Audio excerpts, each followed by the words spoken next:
Mia Torres is 8 years old when she walks up to a Hells Angels biker at a gas station in Reno, Nevada, and whispers a name he hasn't heard in 15 years.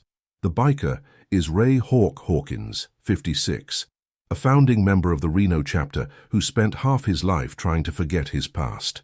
The name Mia whispers belongs to his younger sister, Carla Hawkins, who disappeared in 2011 and was never found. Mia says her uncle talks about Carla sometimes, late at night when he's drunk. She doesn't know why she's not supposed to mention it. When Ray brings Mia's information to the club, the room goes silent. Because that uncle is someone they all know, a man who used to run with them, who left the club under suspicious circumstances 14 years ago. Now Ray and the club face an impossible choice: reopen a wound that never healed, or walk away from the only lead they've had in over a decade. But Mia is still living in that house, and if she knows Carla's name, she might know more. Ray Hawkins was pumping gas on a Tuesday afternoon when a kid in a pink jacket tugged on his vest. She looked up at him with brown eyes too serious for her age and whispered, "Do you know Carla?" Ray's hand froze on the pump. Nobody had said that name to him in 15 years. Subscribe. This story isn't about revenge. It's about what happens when the past refuses to stay buried. The gas station off I-80 was the kind of place that smelled like diesel and old coffee. Ray pulled his bike, a 2003 Road King with 140,000 miles, up to Pump 7 and killed the engine. It was 3:47 p.m. on a Tuesday mid-September, and Reno was caught between summer heat and fall wind, the kind of weather that couldn't make up its mind. Ray had been riding since noon, coming back from a run to Sacramento. Nothing serious, just delivering some parts to a friend's shop.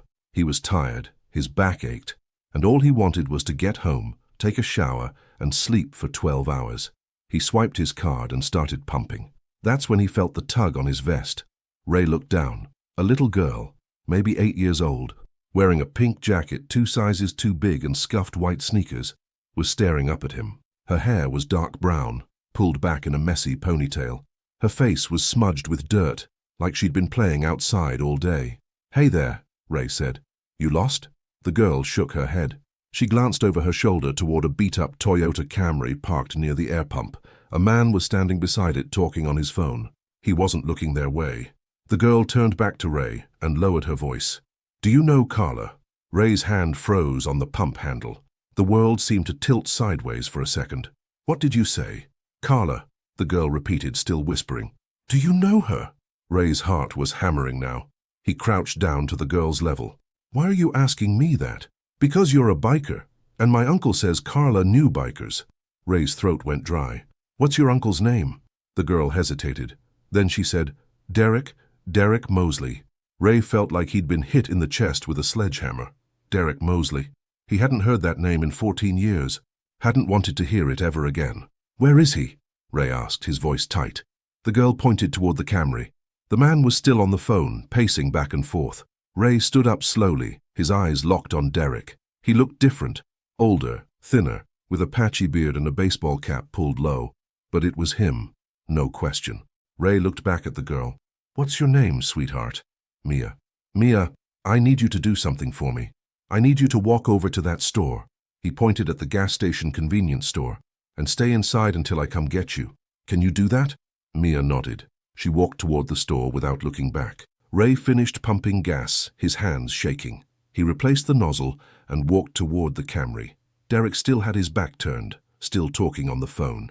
Ray stopped about 10 feet away and waited.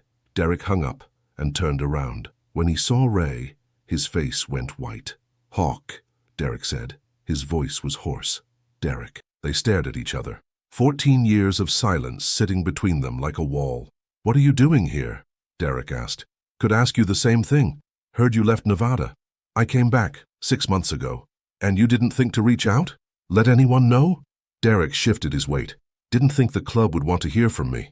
"You're right. We don't." Ray took a step closer. "Who's the kid?" "My niece. She mentioned Carla to you?" Derek's expression changed. Fear, maybe, or guilt. "I don't know what you're talking about." "Don't lie to me, Derek. That little girl just walked up to me and asked if I knew Carla. So I'm going to ask you one time. What does she know?" Derek looked around like he was thinking about running. But Ray was bigger, and they both knew it. "I don't know what she knows," Derek said finally. I've never talked to her about Carla. Then how does she know the name? I don't know, man. Maybe she overheard something. Kids hear things. Ray stepped even closer. Where are you living? Why does it matter? Because that kid just told me something that connects you to my sister. And if you think I'm letting you walk away without answers, you're out of your mind. Derek swallowed hard. I'm staying at a house off Wells Avenue, near the university. You still got the same number? Yeah. Good. Don't leave town. I'll be in touch. Ray turned and walked back toward the store. Inside, Mia was standing by the candy aisle, looking at a bag of Skittles she couldn't afford. Ray walked over. You okay? She nodded. Your uncle know you talked to me? She shook her head. Good. Don't tell him, understand? Why? Because I need to figure some things out first, and I don't want you getting in trouble. Mia looked up at him. Are you going to help Carla? Ray's chest tightened. I'm going to try. He bought Mia the Skittles and walked her back outside. Derek was standing by the Camry, arms crossed, watching. She's fine, Ray said. Just wanted some candy. Derek didn't say anything, just took Mia by the hand and walked her to the car. They drove off without looking back. Ray stood there in the parking lot, his mind racing. He pulled out his phone and called a number he had on speed dial. It rang twice. Yeah? Cutter, it's Hawk. I need a church meeting. Tonight. What's going on? I'll explain when I get there. Just round everybody up. All right. 8 o'clock. Ray hung up and got back on his bike. His hands were still shaking. Carla.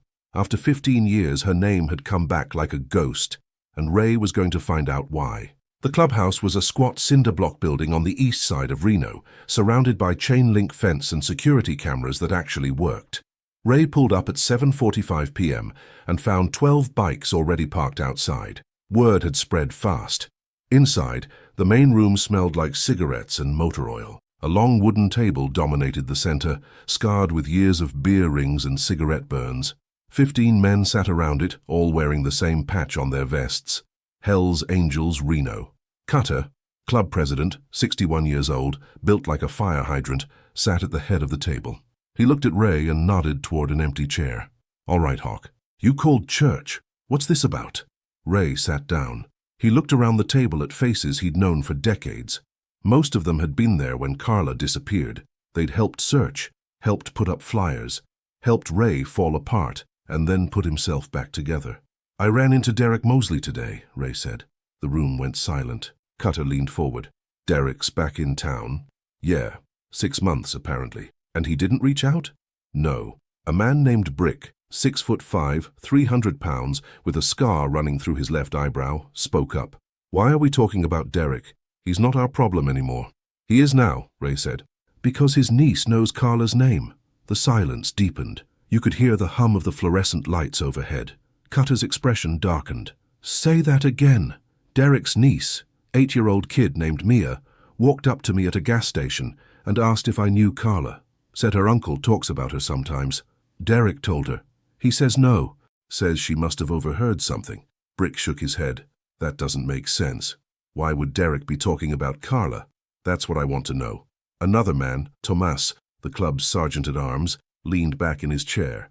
Hawk, you know I got nothing but respect for you. But this sounds like a coincidence. Kid hears a name, doesn't know what it means, asks a random question. It's not random, Ray said. She specifically asked me, a biker, and she knew Carla knew bikers.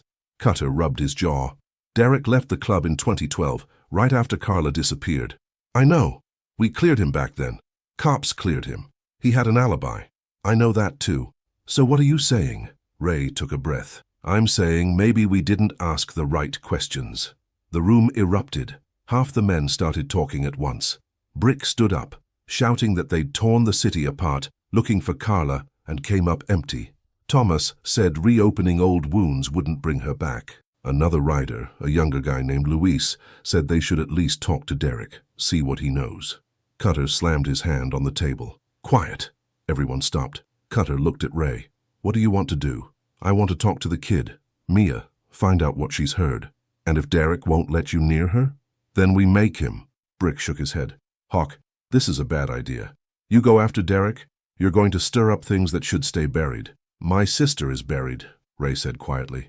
Or maybe she's not. Maybe she's out there somewhere and we just stopped looking. We didn't stop, Cutter said. The trail went cold. We had nothing. We have something now. A kid who knows her name. Cutter thought about it. Then he looked around the table. Vote. All in favor of letting Hawk pursue this, raise your hand. 8 hands went up. 7 stayed down. Motion carries, Cutter said. Hawk, you've got the club's support, but you do this smart. No cowboy shit. You talk to Derek. You bring someone with you. And if this goes sideways, you back off. Understood? Ray nodded. Understood. The meeting broke up. Most of the guys filed out, heading home or to the bar down the street. Cutter stayed behind, pouring himself a whiskey from the bottle they kept behind the bar. You sure about this? Cutter asked. No. Then why are you doing it? Ray thought about Mia's face, the way she'd looked at him when she asked about Carla, like she knew something was wrong but didn't have the words for it. Because if I don't, nobody will. Cutter took a drink. You know what you're risking, right? If you're wrong about Derek, you're going to destroy what's left of your relationship with him. And if you're right, he trailed off. If I'm right, then we missed something 15 years ago, and I need to know what it was. Cutter set down his glass. All right, but take Luis with you. He's got a level head, and he's got kids. He'll know how to talk to the girl. Thanks, Cutter. Don't thank me yet. This could blow up in all our faces. Ray left the clubhouse and rode home. His house was small. 2 bedrooms, 1 bath, a garage that barely fit his bike. He'd bought it with Carla in 2009, back when she was still alive and talking about going to college. He walked inside and poured himself a drink. On the mantel above the fireplace was a photo of Carla, 17 years old, smiling, her hair blowing in the wind. It had been taken a month before she disappeared. Ray stared at the photo. I'm going to find out what happened to you, he said quietly. I promise. The photo didn't answer. It never did. Ray and Luis showed up at Derek's house 2 days later. It was a rental, single-story peeling paint, a chain-link fence around a yard full of weeds. Derek's Camry was parked in the driveway. Ray knocked on the door. No answer. He knocked again, harder this time. The door opened. Derek stood there in a stained t-shirt and sweatpants, looking like he hadn't slept in days. What do you want, Hawk? Need to talk to Mia? No. Derek, I said no. You're not dragging a kid into whatever this is. Luis stepped forward. He was younger than Ray, maybe 40, with a calm voice and an easy smile. Hey, Derek, I'm Luis. I've got 2 daughters, 8 and 10. I get it. You want to protect Mia, but if she knows something about Carla, we need to hear it. For everyone's sake. Derek's jaw tightened. She doesn't know anything. She's 8 years old. Then it won't take long, Luis said. We just want to ask her a few questions. You can be there the whole time. Derek looked between them. Finally, he stepped aside. 10 minutes. That's it. Inside, the house was cluttered but not dirty. Toys scattered across the living room floor. A TV playing cartoons. Mia was sitting on the couch, eating cereal out of a plastic bowl. She looked up when Ray walked in. Hi? Hey, Mia, remember me? She nodded. Ray sat down on the coffee table, bringing himself to her level. Luis stayed standing near the door. Derek hovered nearby, arms crossed. Mia, I need to ask you about what you said at the gas station. About Carla. How do you know that name? Mia glanced at Derek, then back at Ray. I heard Uncle Derek say it. When? At night. Sometimes he talks in his sleep. Derek's face went red. Mia, that's enough. Let her talk, Luis said quietly. Mia kept going. He says her name, and sometimes he says he's sorry. Ray felt his chest tighten. Sorry for what? I don't know. He just says it over and over. Ray looked at Derek. You want to explain that? Derek's hands were shaking now. I have nightmares about when she disappeared. We all do, don't we? Not like that. What are you accusing me of, Hawk? I'm not accusing you of anything. I just want the truth. Derek's voice rose. I told you the truth 15 years ago. I didn't know where Carla went. I was at a bar in Sparks the night she disappeared. There's security footage, credit card receipts, witnesses. The cops cleared me. Then why are you dreaming about her? Because I liked her, all right? Derek's voice cracked. I had a thing for her, and when she disappeared, I felt guilty, because maybe if I'd paid more attention, if I'd been around more, she wouldn't have gotten into whatever trouble she got into. But I didn't hurt her. I would never... He stopped, looked at Mia, who was staring at him with wide eyes. Ray stood up. Mia, did your uncle ever mention anyone else? Any other names? She thought about it. Sometimes he talks about a place, a cabin or something. He says they should have checked it. Ray's pulse quickened. What cabin? I don't know. He just says it in his sleep. Ray turned to Derek. What cabin, Derek? I don't know what she's talking about. You're lying. I'm not. Ray grabbed Derek by the shirt and shoved him against the wall. Luis moved fast, pulling Ray back. Hawk, stop. Ray let go, breathing hard. Derek slumped against the wall, eyes wet. There was a cabin, Derek said quietly, up near Lake Tahoe. Some of the guys used to party there. I mentioned it to the cops back then, but they said they checked it and found nothing. Who owned it? I don't know. It was abandoned. We just used it sometimes. You ever take Carla there? No. She never came to those parties. But she knew about it? Derek hesitated. Maybe. I might have mentioned it once. Ray felt something cold settle in his chest. I need the address. I don't remember the exact. Figure it out. Derek nodded, his face pale. Ray looked at Luis. We're done here. They walked outside. Ray's hands were still shaking. Luis put a hand on his shoulder. You okay? No. You think he's telling the truth? I don't know. But we're checking that cabin. Luis nodded. I'll round up some guys. We leave tomorrow. Ray got on his bike and rode home. That night he couldn't sleep. He kept thinking about Mia's words. He says he's sorry. Sorry for what? Ray didn't know, but he was going to find out. The cabin was 40 minutes north of Reno, off a dirt road that didn't have a name. Derek had finally remembered the location, or claimed he did. He'd drawn a rough map on a napkin. Highway 431, past Incline Village, then a turnoff near a burned tree stump. Ray, Luis, Cutter, and 3 other riders left at dawn. They rode in silence, the morning air cold enough to sting. By the time they reached the turnoff, the sun was just clearing the mountains. The cabin sat in a clearing, surrounded by pines. It was small, maybe 800 square feet, with boarded windows and a sagging roof. The kind of place that had been forgotten by everyone except the people who'd used it for things they didn't want anyone to know about. Ray cut his engine and dismounted. The others did the same. Nobody spoke. They just stood there, staring at the structure like it might bite. Cutter walked up beside Ray. You ready for this? No. We can turn around, come back with the cops. And tell them what? That a little girl heard her uncle talking in his sleep. They'll laugh us out of the station. Cutter nodded. All right, let's do this. They approached the cabin slowly. The front door was padlocked, but the lock was old and rusted. Brick, who'd brought a bolt cutter, snapped it in two with one squeeze. Ray pushed the door open. It groaned on its hinges, revealing a dark interior that smelled like mold and rodent droppings. Luis clicked on a flashlight and swept it across the room. Empty beer cans, cigarette butts, a ratty couch with springs poking through the fabric, graffiti on the walls, names, dates, crude drawings.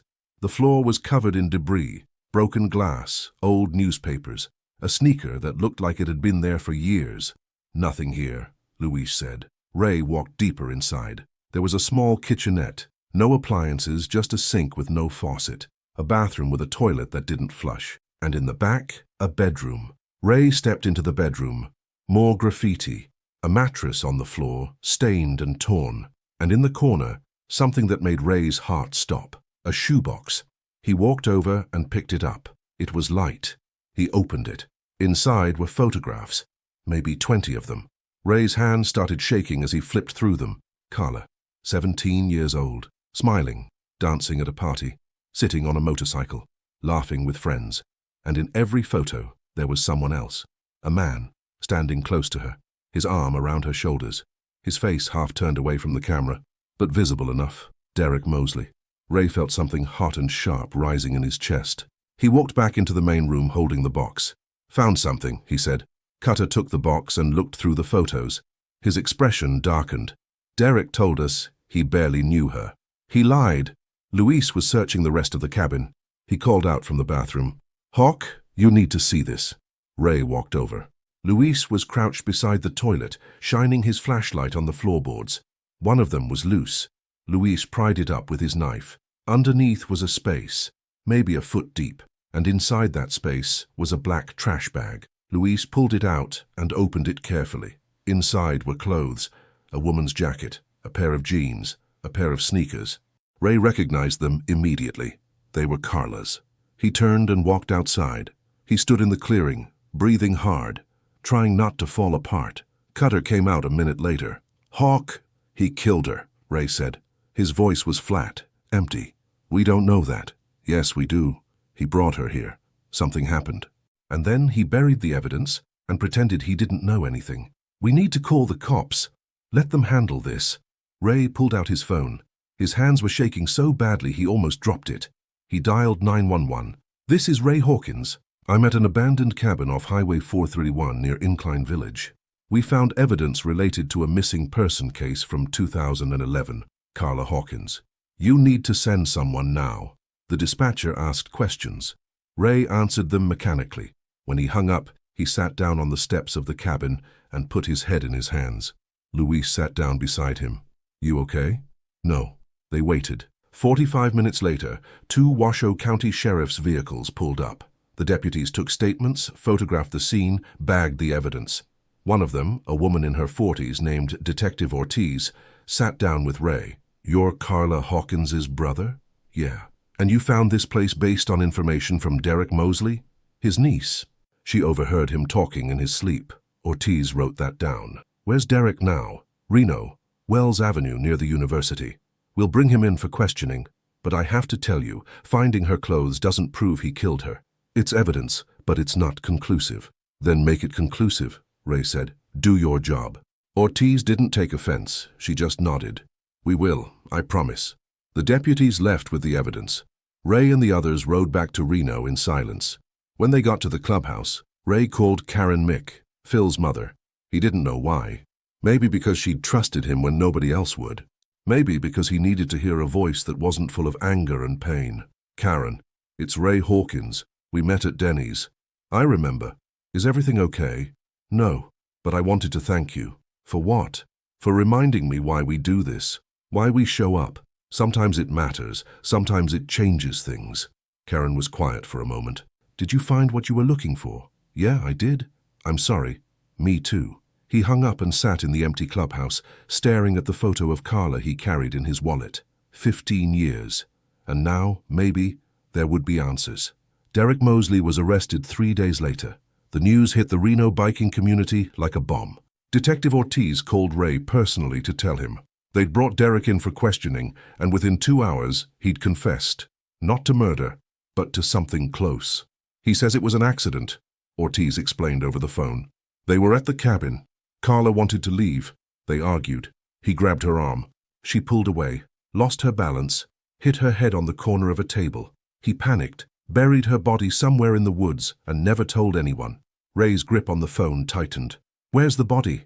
"He says he doesn't remember. It's been 15 years. "That's bullshit." "Maybe, but without a body we can't charge him with murder. Best we can do is manslaughter, concealment of a death, and obstruction." "How long?" 10 to 15 years if he takes a plea deal." Ray wanted to scream, wanted to put his fist through a wall, but instead he just said, "What about Mia?" "Child Protective Services is involved. She's being placed with her maternal grandmother in Sacramento. Derek won't have contact." "Good." Ortiz paused. "For what it's worth, Hawk, you did the right thing.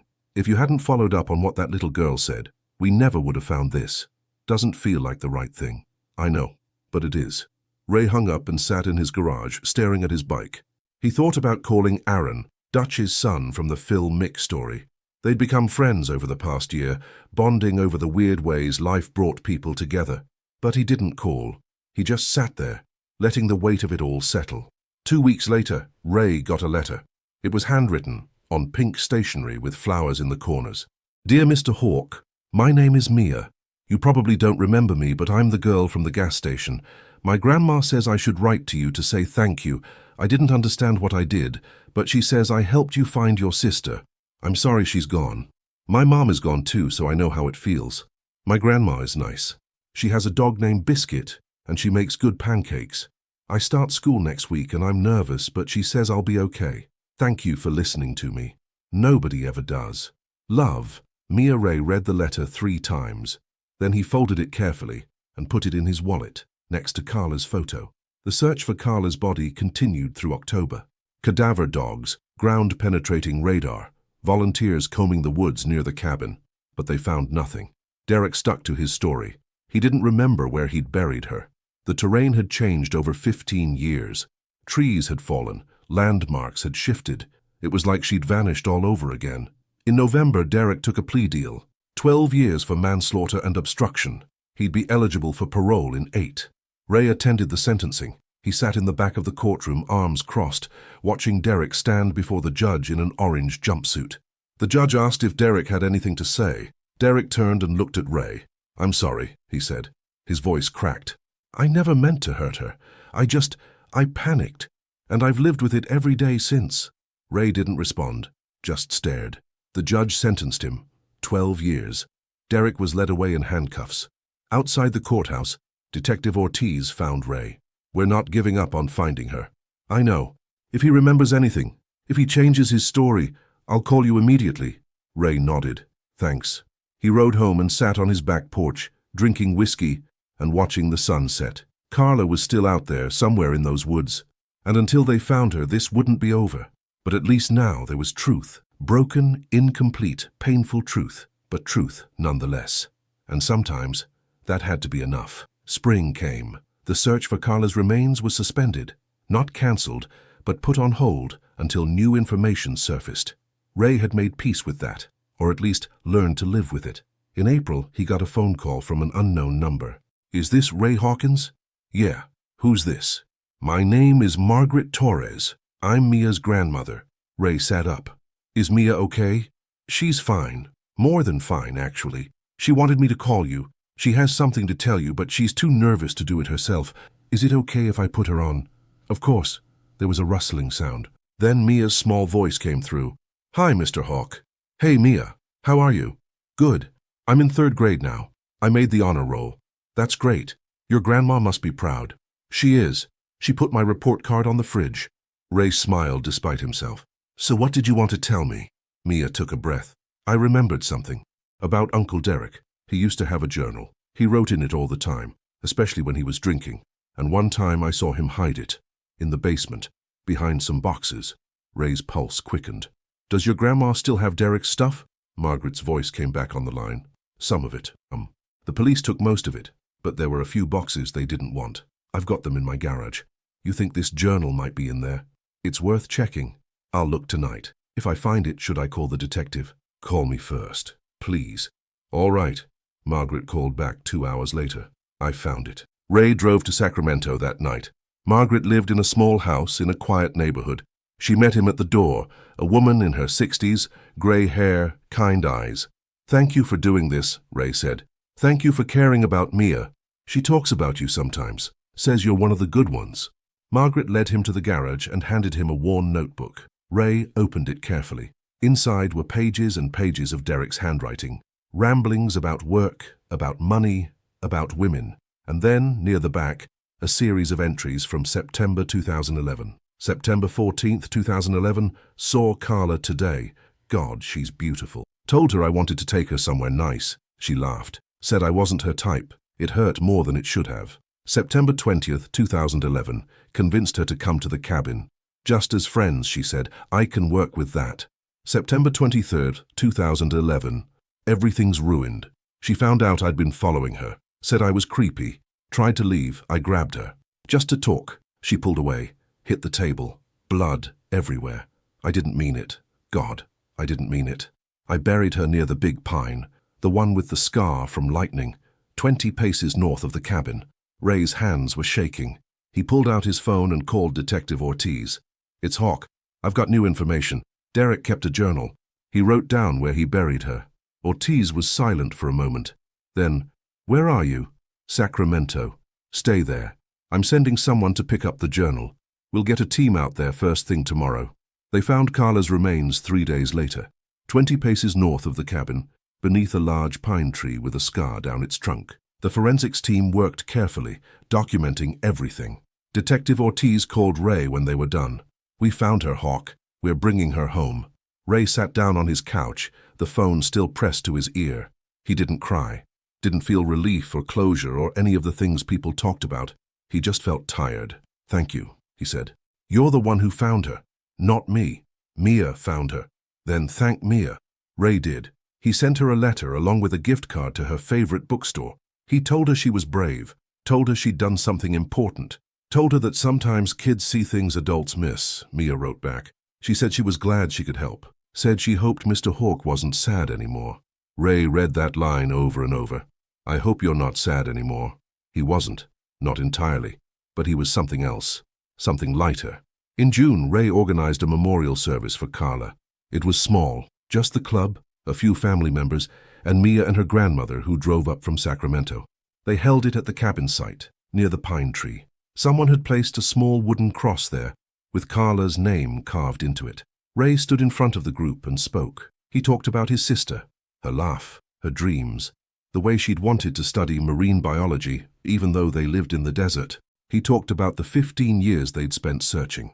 And he talked about Mia, the little girl who'd refused to let her name stay buried. When he finished, Mia walked up and placed a flower at the base of the cross. Then she looked at Ray and said, "She's not lost anymore." Ray knelt down and hugged her. "No, she's not." That night, back at the clubhouse, the club held a toast. Not to Derek, not to the past, but to Carla, to remembering her as she was, not as she was lost. Cutter raised his glass. "To the ones we've lost, and the ones who help us find them." The room echoed, "To the lost." Ray drank, and for the first time in 15 years, he didn't feel like he was drowning. Because sometimes closure didn't come all at once. It came in pieces, a whispered name, a child's courage, a journal hidden in a basement, and sometimes that was enough.